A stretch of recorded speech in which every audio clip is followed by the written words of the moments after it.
She was found in a commercial sand pit. So on a Saturday morning in August of 2009, someone goes out to take a look at the pump, check it, and he sees what he thinks is a soccer ball.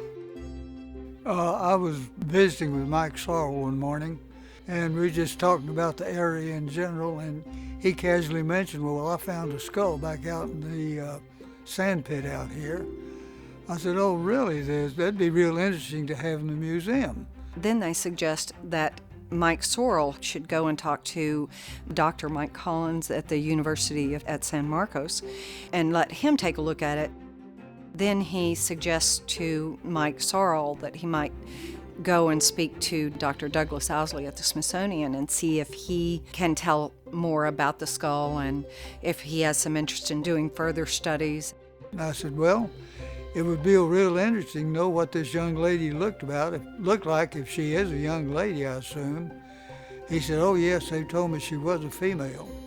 I work with ancient skulls, and so we use forensic evidence and forensic science to be able to tell us how they lived, sometimes how they died.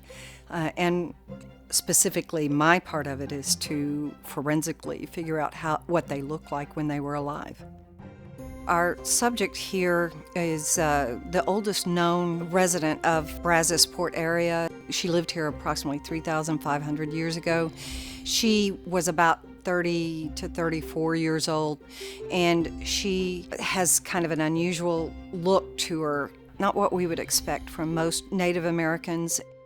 To do a facial reconstruction, my process almost always starts with the forensics. At some point, there's an MRI or a CAT scan done, and from that information, we end up doing a 3D print. So I end up getting a very highly detailed model of the skull. There was some damage to her skull, a little bit of warping in the skull cranial vault in itself. Every day for probably years, she's doing some type of work that's making those bones rub against each other, and then you see that she was carrying a weight. And then with the anthropologists, I figure out exactly what tables I need to use to cut the soft tissue depth markers that tell me what the average depth of flesh is for someone that is that age, that level of health. And then they're glued to specific points on the skull, and I use those as control methods to make sure that I don't get creative and sculpt something that I want to sculpt and not something that the skull is telling me to sculpt. I sculpt some of the major muscles, some of the muscles that affect where the corner of the mouth is, how the frown lines or laugh lines will be. The skull is kind of like the framework of a house. You cannot have a high peak house without framework that holds it up high. In the same sense, you can't have someone with a big arching nose if you don't have bone to attach the cartilage to project it out there. Understanding a little bit about the history, what kind of life they would have led, were they exposed to the sun all the time, or were they out on the ocean for months at a time? That helps me understand how much stress I need to express in the face. And after I'm through with the sculpture, we'll do a silicone mold with a hard shell mother mold and reproduce that so that the museum has copies and I have copies. Where they lived and how plentiful they were. To do the facial reconstruction from the public, it is a lot more work than doing it in my studio.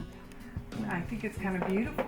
But the whole goal of doing the facial reconstructions for museums and historical purposes is education. Even as a kid, and I did some research on him.